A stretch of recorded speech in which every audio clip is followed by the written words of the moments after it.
대감마님, 이 아이가 살아 있었사옵니다. 차디찬 사랑채 마루 위에 무릎을 꿇은 노인의 손이 떨렸습니다. 그 손에 들린 것은 낡고 다른 옥패 하나. 30년 전 이 세상에서 사라진 줄로만 알았던 아이가 이제 어엿한 어른이 되어 돌아온 것이었습니다. 과연 이 아이는 누구이며 어떻게 살아남을 수 있었을까요? 이야기가 계속될 수 있도록 구독과 좋아요로 응원의 마음을 보태주세요. 자, 그럼 오늘도 감동적인 옛날 이야기 지금 바로 시작합니다. 옛날 옛적 한양 도성 안 저작거리에 연이라는 처녀가 살고 있었습니다. 나이는 18. 그러나 사람들은 그 처녀의 나이를 알지 못했습니다.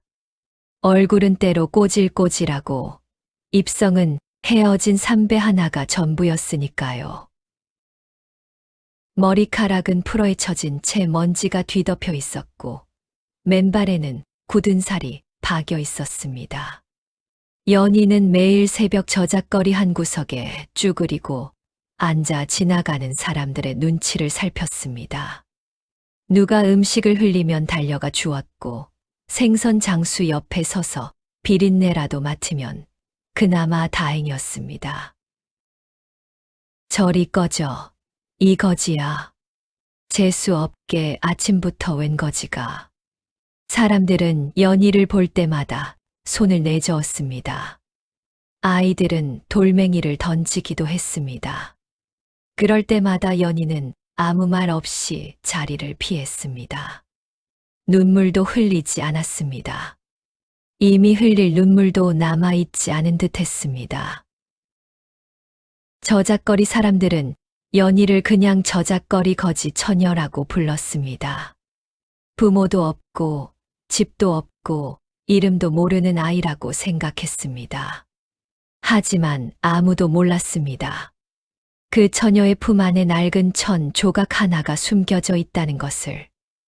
그리고 그 천 조각이 한양을 뒤흔들 운명을 품고 있다는 것을. 그 무렵 저작거리 한편에는 복술이라는 이름의 할미가 살고 있었습니다. 나이가 얼마인지 아무도 몰랐습니다. 허리가 굽어 지팡이를 짚었지만 눈만은 어찌나 맑고 날카로운지 사람들이 슬쩍 피할 정도였습니다. 복술 할미는 가끔 연희에게 남은 밥 한 덩이를 내밀곤 했습니다. 연희가 허겁지겁 받아 먹으면 할미는 물끄러미 그 얼굴을 바라보았습니다. 어느 날 할미가 낮은 목소리로 말했습니다. 얘야. 예, 할머니. 사람의 값어치는 입은 옷이 아니라 품은 마음에 있느니라. 연희는 그 말이 무슨 뜻인지 잘 몰랐습니다. 배가 고파 밥이나 빨리 먹고 싶었으니까요. 예, 그렇군요. 할미는 피식 웃었습니다. 지금은 몰라도 된다. 언젠가는 알게 될 것이야. 연희는 고개를 끄덕이고는 남은 밥을 싹 비웠습니다. 그 말이 훗날 자신의 삶을 통째로 뒤바꿀 말이라는 것을 그때의 연희는 꿈에도 알지 못했습니다. 연희의 하루는 늘 똑같았습니다. 새벽에 일어나 저작거리를 돌며 버려진 음식을 줍고 낮에는 처마 밑에 숨어 비를 피하고 밤에는 집더미 속에 파고들어 잠을 청했습니다. 그렇게 그녀는 몇 년을 살아왔습니다. 저작거리에는 연희 말고도 여러 사람들이 살았습니다. 두부 장수 박서방은 매일 아침 두부를 팔러 나왔습니다. 입이 험하기로 유명했지만 가끔 연희가 옆에 쪼그리고 앉아 있으면 못 이기는 척 두부 부스러기를 던져주었습니다. 받아먹어 이 신세 불쌍한 거사. 포목전 주인 최서방은 달랐습니다. 뚱뚱하고 기름진 얼굴에 눈이 가늘었는데 연희를 볼 때마다 눈살을 찌푸렸습니다. 재수 없는 것. 우리 가게 앞에 얼씬도 하지 마라. 연희는 조용히 자리를 피했습니다. 그 저작거리에서 가장 무서운 사람은 따로 있었습니다. 사람들이 박포교라고 부르는 자였습니다. 한양포도청 소속의 포교였는데 매물을 밝히고 힘없는 백성을 들볶기로 악명이 높았습니다. 박포교는 가끔 저작거리를 거닐며 상인들에게 손을 내밀었습니다. 이달치 상납은 챙겼느냐? 상인들은 고개를 숙이고 돈을 내밀었습니다. 연희도 박포교를 피해 다녔습니다. 한 번은 박포교가 연희의 멱살을 잡은 적이 있었습니다. 이 거지년, 여기서 뭘 하는 거야? 당장 썩 꺼지지 못해. 연희는 아무 말도 하지 않았습니다.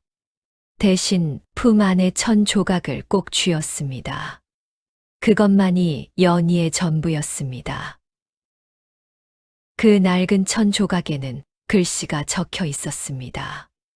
연희는 글을 읽을 줄 몰랐습니다. 하지만 어릴 때 그것을 쥐어준 노파가 말했습니다. 절대 잃어버리지 마라. 이것이 내 목숨이니라. 그 노파는 그날 밤 세상을 떠났고 연희는 홀로 남았습니다.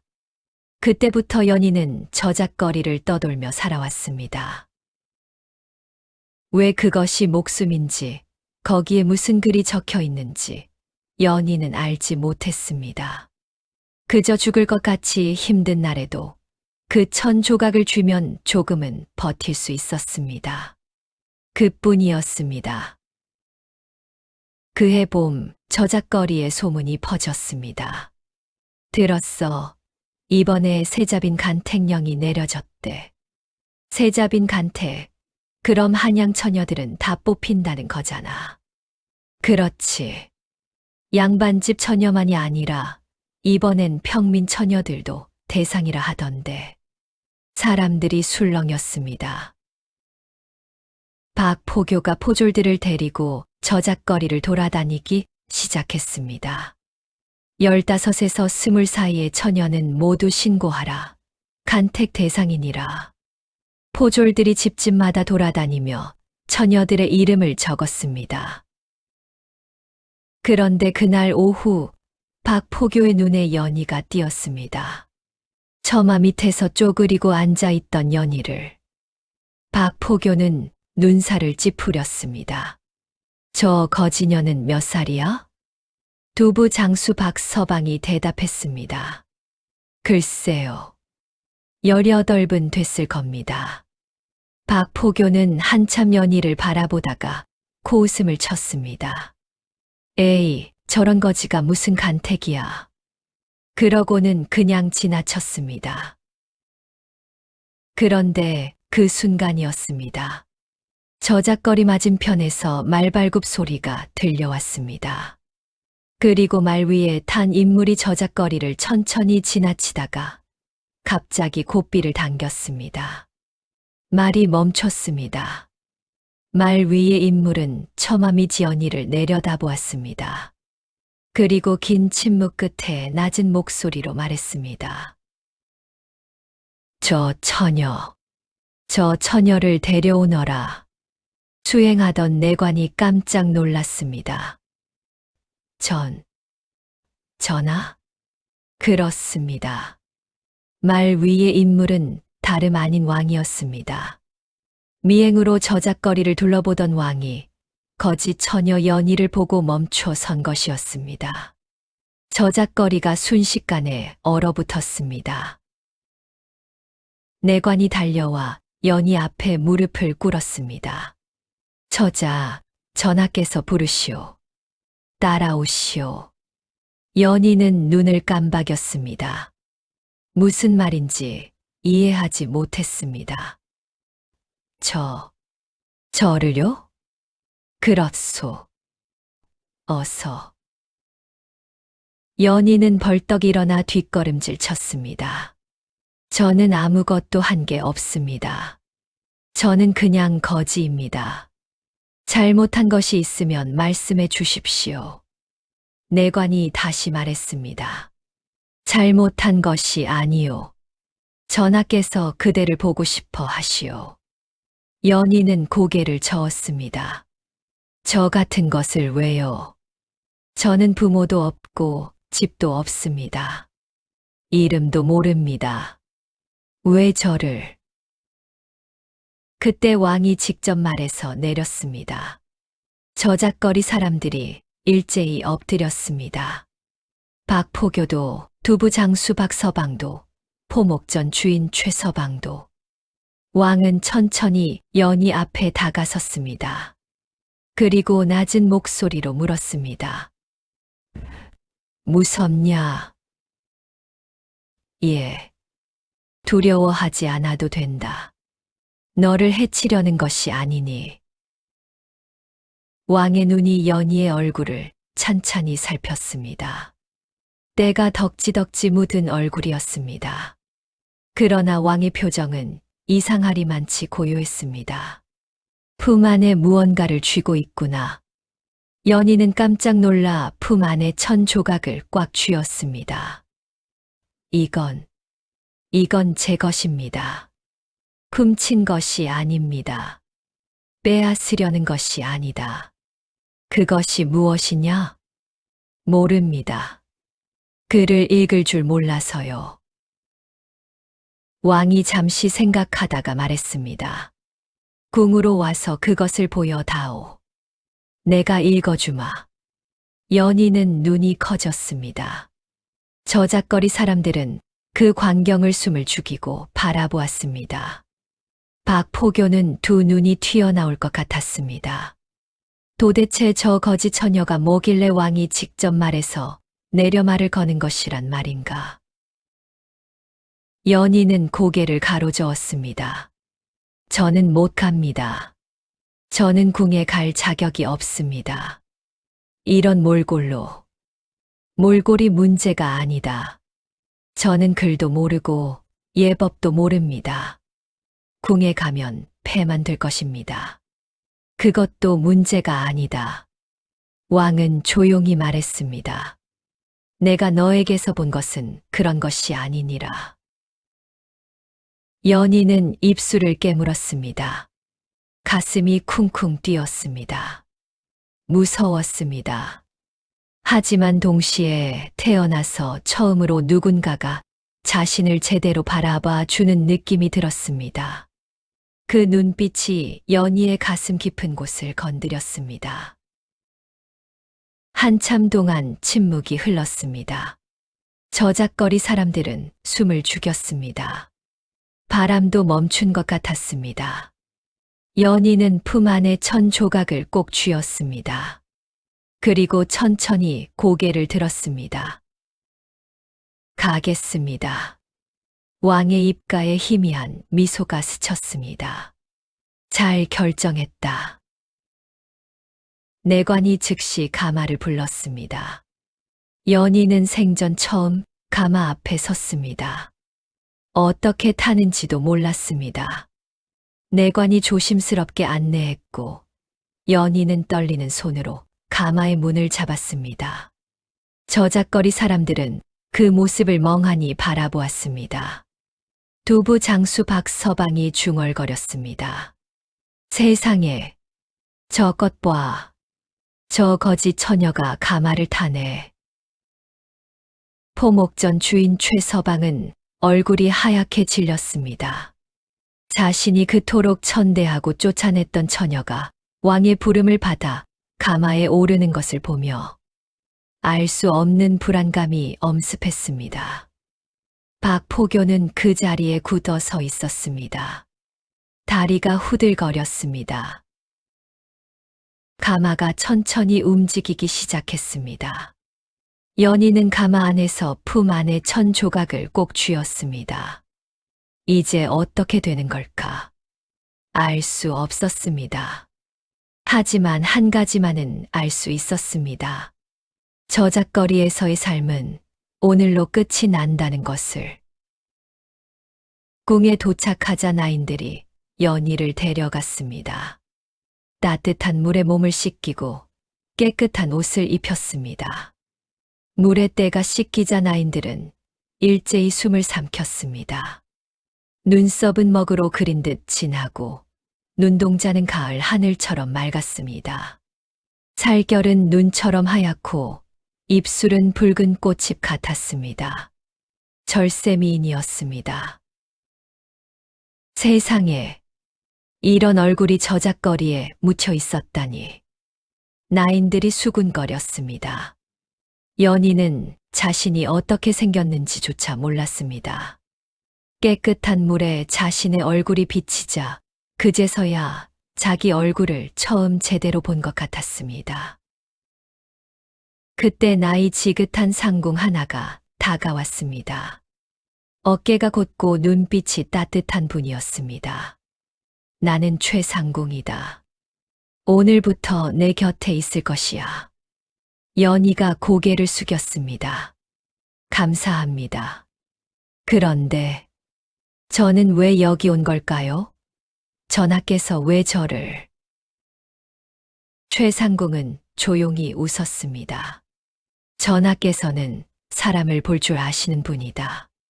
겉이 아니라 안을 보시지. 연희는 고개를 갸웃했습니다. 저 같은 거지 안에 무엇이 있다고요? 최상궁이 말했습니다. 그것은 내가 직접 찾아야 한다. 내가 대신 찾아줄 수는 없어. 그날 밤 최상궁은 연희에게 글을 가르쳐 주었습니다. 연희는 흡수력이 놀라웠습니다. 한 번 본 글자를 잊지 않았고 2번 들은 것은 완벽히 기억했습니다. 최상궁의 눈이 점점 커졌습니다. 얘야, 너. 예사 아이가 아니구나. 그런가요? 이렇게 빨리 글을 익히는 아이는 처음 봤다. 연희는 쑥스럽게 웃었습니다. 그것이 연희가 오랫동안 지어보지 못했던 웃음이었습니다. 최상궁은 그날 밤 연희의 품 안에 있던 천조각을 펼쳐 읽었습니다. 그리고 천천히 눈을 감았습니다. 상궁마마, 거기 뭐라고 쓰여 있나요? 최상궁은 한참 뒤에야 눈을 떴습니다. 아직은 때가 아니다. 전하께서 직접 읽어주실 것이야. 연희는 왠지 모를 떨림을 느꼈습니다. 다음 날 아침 왕이 연희를 불렀습니다. 편전에 들어선 연희는 깜짝 놀랐습니다. 왕 옆에 낯선 노인이 앉아 있었습니다. 관복을 입었지만 눈빛이 예사롭지 않았습니다. 이 어른은 영의정 이 대감이시다. 연희가 고개를 숙였습니다. 영의정 이 대감은 연희의 얼굴을 오랫동안 바라보았습니다. 그러더니 갑자기 얼굴이 하얗게 질렸습니다. 전하. 왜 그러시오, 대감. 이 처자의 얼굴이. 영의정의 손이 떨렸습니다. 20년 전에 돌아가신 박충신의 따님과 너무나 닮았습니다. 편전이 갑자기 조용해졌습니다. 왕이 천천히 말했습니다. 그래서 내가 이 처자를 데려온 것이오. 연희는 박충신이 누구인지 몰랐습니다. 하지만 그 이름이 왠지 낯설지 않았습니다. 가슴 어딘가에서 무언가가 떨려오는 것 같았습니다. 왕이 연희에게 말했습니다. 품 안의 것을 꺼내 보여라. 연희가 떨리는 손으로 천조각을 꺼냈습니다. 왕이 천천히 펼쳐 읽었습니다. 그리고 왕의 얼굴에 복잡한 감정이 스쳐 지나갔습니다. 이것은 왕이 영의정을 바라보았습니다. 영의정도 그것을 보고 눈을 크게 떴습니다. 전하, 이것은 박충신의 수결이옵니다. 틀림없사옵니다. 천조각에는 이렇게 적혀 있었습니다. 이 아이는 나 박충신 박인호의 딸이니라. 이름은 연희. 억울한 누명을 쓰고 쫓겨나는 이 아비는 딸만이라도 살려야 한다는 일념으로 이 글을 남긴다. 부디 이 아이가 살아 이 글을 펼쳐 보일 날이 오기를 바란다. 편전이 완전히 조용해졌습니다. 연희의 두 눈에서 눈물이 흘러내렸습니다. 자신도 모르게 왕이 말했습니다. 박충신은 20년 전 영모의 누명을 쓰고 처형당한 분이시다. 그러나 그것은 누명이었어. 영모를 꾸민 것은 따로 있었지. 내가 왕이 된 뒤 그것을 알았지만 그 따님이 어디 계신지를 알 수 없었다.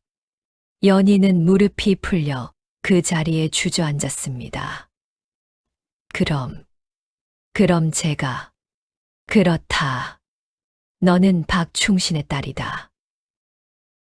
그날 이후 궁 안이 발칵 뒤집혔습니다. 최상궁이 연희에게 예법을 가르치기 시작했습니다. 연희의 학습 속도는 놀라웠습니다.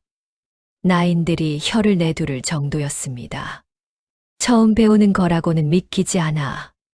정말 박충신의 피를 이어받은 것이 분명해. 박충신은 살아생전 조선 최고의 학자로 이름을 날렸습니다. 그 피를 이어받은 연희의 머리는 비상했습니다.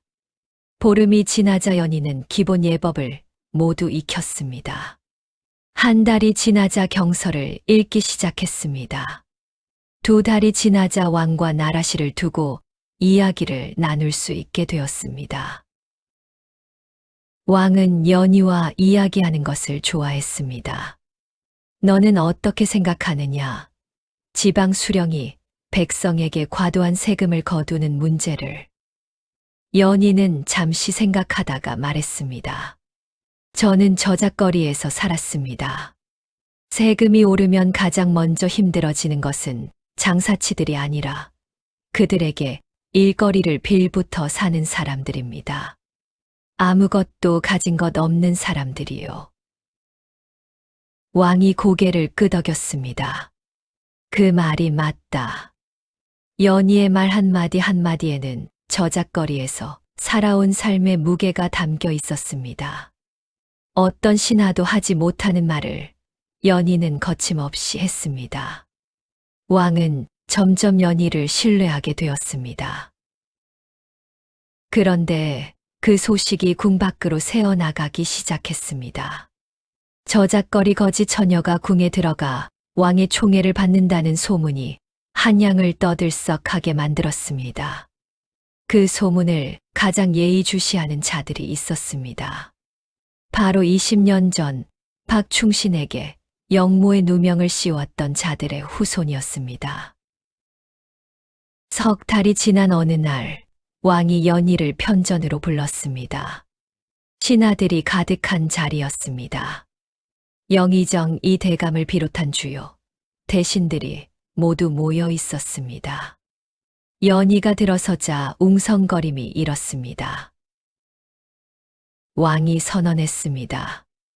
오늘 이 자리에서 고하노라. 박충신 박인호의 딸 연희를 억울하게 누명을 쓰고 돌아가신 충신의 후손으로 공식 복권한다. 박충신의 관직을 복구하고 그 딸에게 정식 품계를 내리노라. 신하들이 일제히 엎드렸습니다. 성은이 만극하옵니다. 연희는 그 자리에서 눈물이 터졌습니다. 평생 거지로 살아온 자신이 이제 이름을 되찾고 아버지의 명예를 되찾는 순간이었습니다. 최상궁이 옆에서 조용히 손을 잡아주었습니다. 그날 한양 백성들 사이에 소문이 퍼졌습니다. 저작거리 거지 처녀가 억울하게 죽은 충신의 딸이었다는 것이. 세상에 그런 일이. 하늘이 무심하지 않았구나. 그 처녀가 그런 출신이었다니. 백성들은 눈물을 훔쳤습니다.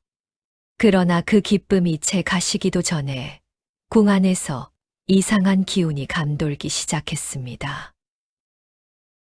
20년 전 박충신에게 영모의 누명을 씌운 자가 있었습니다. 당시 좌의정이었던 윤대감이었습니다. 윤대감은 박충신을 시기하여 거짓 증거를 꾸며 처형시켰습니다. 그리고 박충신의 재산과 지위를 모두 차지했습니다. 윤대감은 그 후 세상을 떠났지만 그 아들 윤승지가 지금 왕의 측근 신하로 있었습니다. 윤승지는 연희가 궁에 들어온 순간부터 불안했습니다. 아버지의 죄가 드러날 것을 두려워했습니다. 그리고 마침내 왕이 연희를 복권시키자 윤승지는 결단을 내렸습니다. 저 처녀를 어떻게든 없애야 한다. 윤승지는 먼저 박포교를 불러들였습니다. 저작거리에서 연희를 괴롭히던 바로 그 포교였습니다. 박포교, 저작거리에서 저 처녀를 보았겠지. 예, 대감. 그 거지 년을. 그 처녀가 궁에서 복권을 받았다. 이제 박충신의 딸로 인정받았어. 예. 박포교의 얼굴이 하얗게 질렸습니다. 자신이 그 처녀의 멱살을 잡고 쫓아냈던 기억이 났습니다. 윤승지가 말했습니다. 내가 저 처녀에게 한 짓이 드러나면 어떻게 되겠느냐. 그건 나를 돕는다면 내가 덮어주마. 거절한다면 알아서 생각해봐. 박포교는 선택의 여지가 없었습니다. 윤승지는 계획을 세웠습니다. 먼저 연희가 가짜라는 소문을 퍼뜨렸습니다. 들었소. 저 처녀가 박충신의 딸이 아니라는 말이 있소. 그게 무슨 말이오? 천 조각을 어디선가 훔쳐왔다는 거지. 진짜 박충신의 딸은 이미 어릴 때 죽었다는 말이 있소. 소문은 빠르게 퍼졌습니다. 일부 신하들이 왕에게 아뢰었습니다. 전하, 저 처녀의 신분이 불분명하다는 말이 있사옵니다. 다시 한번 확인하심이 옳을 듯하옵니다. 왕은 눈살을 찌푸렸습니다. 증거라도 있는 것이오? 그것이 아직은 없사옵니다. 증거도 없이 사람을 의심하는 것이오? 왕이 단호히 거절했습니다. 그러나 윤승지는 포기하지 않았습니다. 이번에는 더 직접적인 방법을 썼습니다. 궁 안에 나인 하나를 매수했습니다. 연희의 음식에 독을 넣으려는 계획이었습니다. 그 나이는 몇 번 기회를 엿보았습니다. 하지만 최상궁이 항상 연희 곁에 있었습니다. 결국 그 나이는 최상궁이 잠시 자리를 비운 틈을 노렸습니다. 그날 밤이었습니다. 칠흑같이 어두운 밤, 싸늘한 바람이 불었습니다. 그 나인이 연희의 방에 들어갔습니다. 손에는 작은 약봉지가 들려 있었습니다. 연희는 자고 있었습니다. 나인이 조심스럽게 다가갔습니다. 약봉지를 열었습니다. 그 순간이었습니다. 거기 서거라. 최상궁의 목소리였습니다. 나인이 굳어버렸습니다. 최상궁이 그림자 속에서 걸어 나왔습니다. 그 뒤에는 내관 둘이 서 있었습니다. 나는 진작부터 수상하다 여겼다. 오늘 밤을 기다렸지.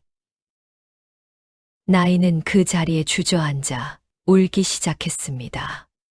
살려주십시오. 저는 어쩔 수가 없었습니다. 윤승지. 최상궁의 눈이 가늘어졌습니다.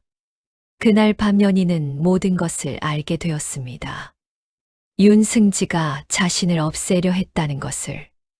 그리고 그 아버지 윤대감이 박충신을 죽인 자라는 것을.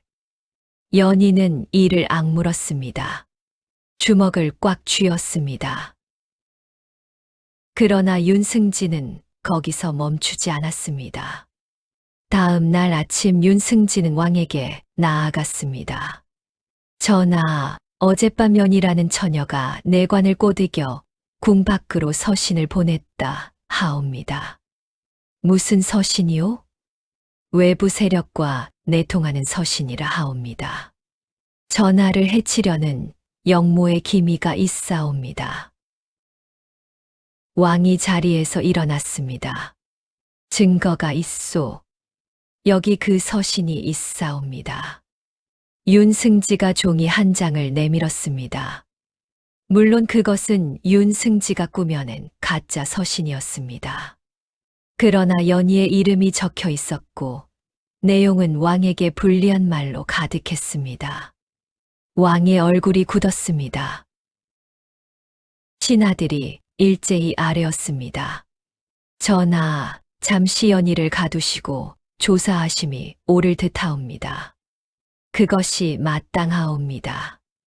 왕은 긴 침묵 끝에 말했습니다. 연희를 데려와라. 연희는 포도청에 갇혔습니다. 싸늘한 돌바닥 위에 무릎을 꿇은 채 연희는 눈앞의 상황을 믿을 수 없었습니다. 내가 왕을 해치려는 서신을 보냈다고 자백하라. 연희는 고개를 들었습니다. 저는 그런 서신을 보낸 적이 없습니다. 서신에 내 이름이 적혀 있다. 그것은 가짜입니다. 누군가 꾸민 것입니다. 누가 꾸몄다는 거냐? 증거라도 있느냐? 연희는 입술을 깨물었습니다.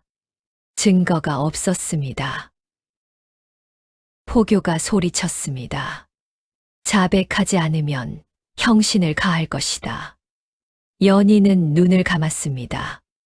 그날 밤 연희는 혼자 좁은 방 안에 앉아 있었습니다. 손목에는 포박이 묶여 있었습니다.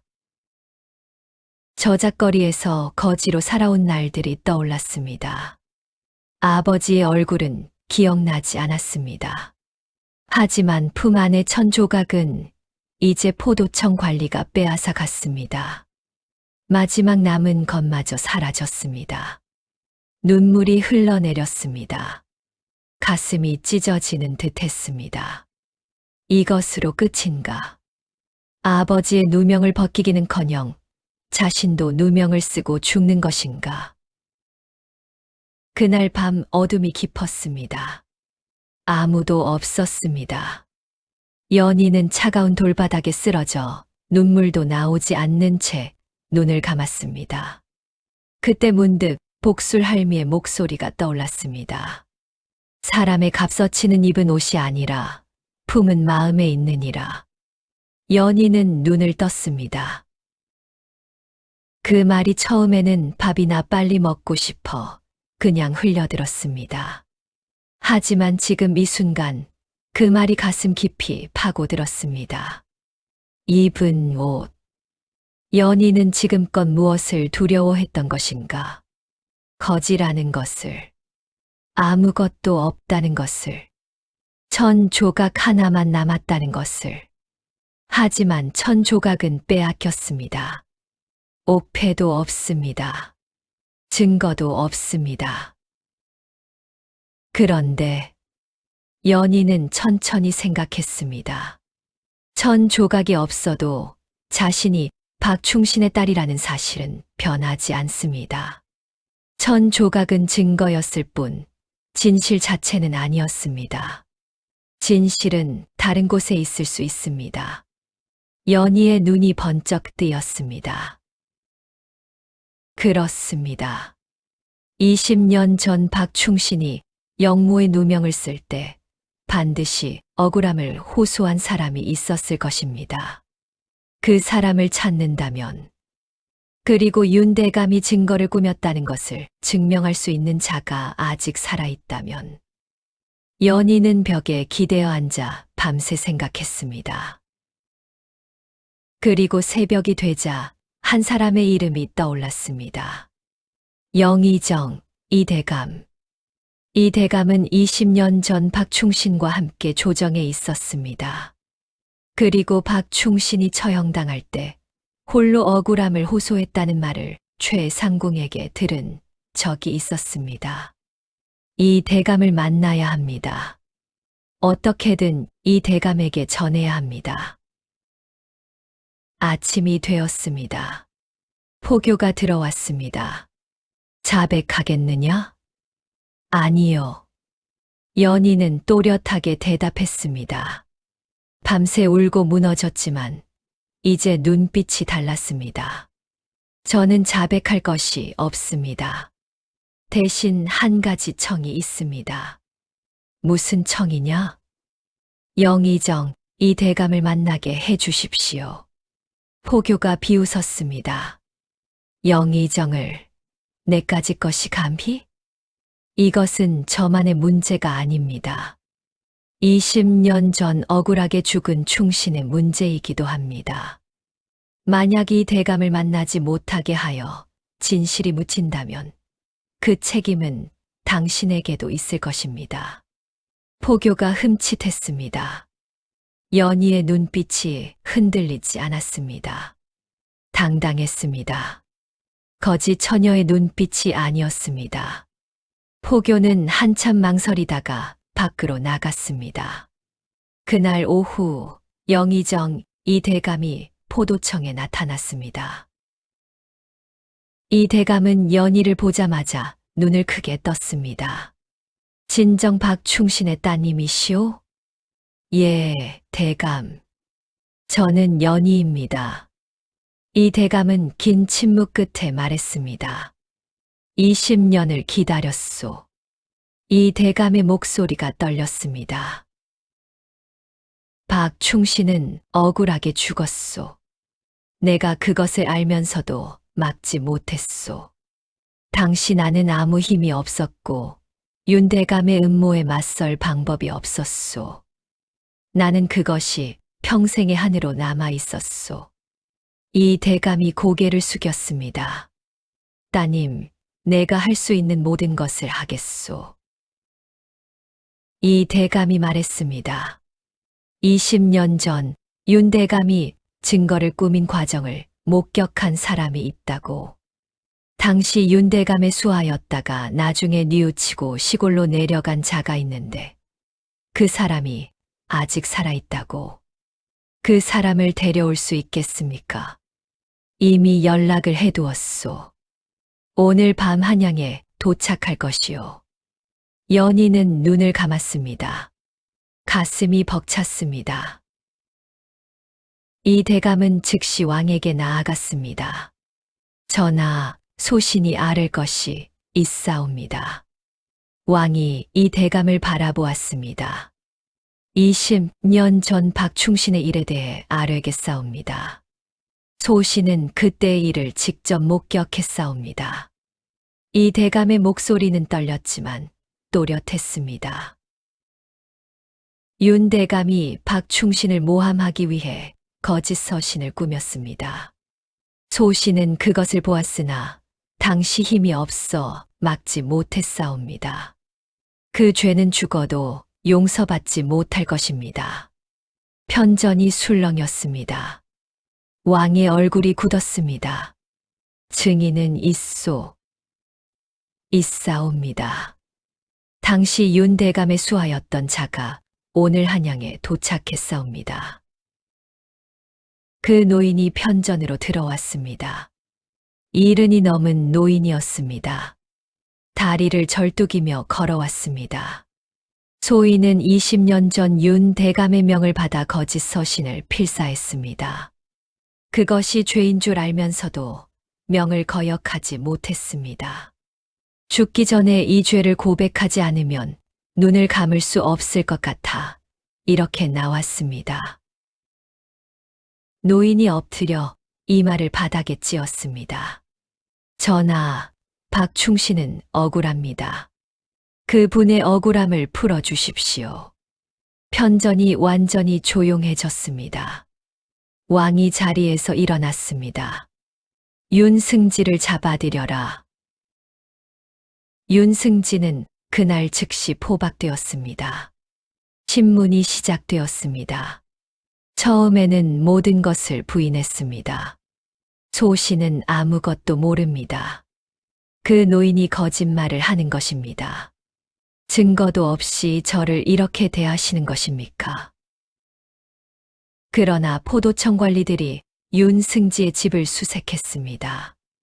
그리고 서랍 깊숙이에서 또 다른 서류들이 발견되었습니다. 20년 전 아버지 윤대감이 박충신을 모함하기 위해 주고받은 서신들이었습니다. 증거가 나오자 윤승지는 무너졌습니다. 소씨는 그저 아버지의 아버지의 명이라 하여 억울한 사람을 죽게 내버려 두는 것이 옳은 일이오? 왕의 목소리가 차가웠습니다. 그것도 모자라 그 딸까지 해치려 하였소. 윤승지의 측근 관리들도 하나둘 입을 열기 시작했습니다. 소씨는 모른 채 따른 것입니다. 소씨는 강요에 못 이겨 너도 나도 윤승지에게서 발을 뺐습니다. 왕이 선언했습니다. 윤승지는 억울한 일을 모함하고 무고한 사람을 해치려 하였으며 왕을 기망한 죄가 명백하다. 모든 관직을 박탈하고 유배에 처하라. 아울러 가산을 모두 몰수하라. 전하 살려주십시오. 소씨는 억울하옵니다. 윤승지의 외침은 아무도 듣지 않았습니다. 박포교 역시 그 자리에서 잡혔습니다. 저작거리에서 연희를 괴롭히고 윤승지와 결탁한 죄였습니다. 이놈은 포교의 신분으로 백성을 들볶고 뇌물을 받아온 자다. 곤장 50대에 파직하라. 박포교는 곤장을 맞으며 비명을 질렀습니다. 살려주십시오. 제발, 제가 잘못했습니다. 그러나 그 비명도 아무도 돌아보지 않았습니다. 윤승지의 가사는 몰수당했습니다. 크고 넓은 기와집은 국고로 귀속되었습니다. 만신창이가 된 윤승지는 유배길에 올랐습니다. 한양 백성들은 그 행렬을 지켜보았습니다. 저것이 윤승지야? 탐욕에 눈이 멀어 억울한 사람을 2번씩이나 죽이려 한 자가 적골이 됐구나. 아무도 동정하지 않았습니다. 그리고 그날 오후 왕이 다시 한 번 선언했습니다. 박충신 박인호의 억울한 누명을 공식으로 벗긴다. 그 관직과 명예를 회복하고 그 딸 연희에게 정식으로 가문을 돌려주노라. 편전에 있던 모든 신하들이 일제히 엎드렸습니다. 연희는 그 자리에서 눈물이 터졌습니다. 아버지의 이름이 회복되었습니다. 이제 아버지는 역적이 아니었습니다. 이제 연희는 거지가 아니었습니다. 세월이 흘렀습니다. 저작거리는 여전히 시끌벅적했습니다. 두부 장수 박서방은 여전히 매일 아침 두부를 팔러 나왔습니다. 어느 날 저작거리에 말발굽 소리가 들렸습니다. 단정하게 차려입은 여인이 가마에서 내렸습니다. 박서방이 눈을 크게 떴습니다. 세상에, 연희 아가씨. 연희였습니다. 때가 씻기고 옷이 갖춰지니 눈썹은 먹으로 그린 듯 진하고 눈동자는 가을 하늘처럼 맑았습니다. 귀티가 줄줄 흘렀습니다. 연희가 박서방에게 다가가 고개를 숙였습니다. 박서방님, 그간 잘 지내셨습니까? 아, 아가씨. 이게 어찌 된 일이오? 연희가 조용히 웃었습니다. 덕분에 잘 지냈습니다. 두부 부스러기 주시던 것 잊지 않았습니다. 박서방은 눈시울이 붉어졌습니다. 연희는 저작거리를 천천히 걸었습니다. 예전에 자신이 쪼그리고 앉아있던 처마 밑을 지났습니다. 예전에 자신을 쫓아냈던 포목전 앞을 지났습니다. 그리고 복술 할미가 살던 자리 앞에서 멈췄습니다. 할미는 이미 세상을 떠났습니다. 하지만 그 자리에는 작은 꽃 한 송이가 피어 있었습니다. 연희는 무릎을 꿇고 꽃 앞에 고개를 숙였습니다. 할머니 말씀이 맞았습니다. 사람의 값어치는 입은 옷이 아니라 품은 마음에 있더군요. 바람이 불었습니다.